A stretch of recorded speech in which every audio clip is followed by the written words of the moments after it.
क्या आप जानते हैं कि दूसरी जंग अजीम के दौरान जापान ने ऐसे तजर्बात किए जो नाजियों से भी ज्यादा खौफनाक थे। योट C-131 ये नाम तारीख की सबसे तारीख फसल है।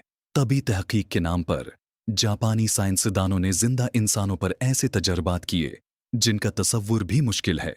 बेहोशी के बगैर जिंदा जिस्मों को काटा, कैदियों को जानलेवा बीमारियां लगाएं, मनजम्मद होने के तजर्बात, कीमियाई हथियारों का टेस्ट, हजारों बेगुनाह लोग मारे गए। लेकिन सबसे हैरान कुन बात यह है, जंग खत्म होने पर अमेरिकी हुकूमत ने उन साइंसदानों को माफ कर दिया, बदले में सिर्फ उनका डेटा मांगा। आज तक ज्यादातर मुजरिमों को सजा नहीं मिली।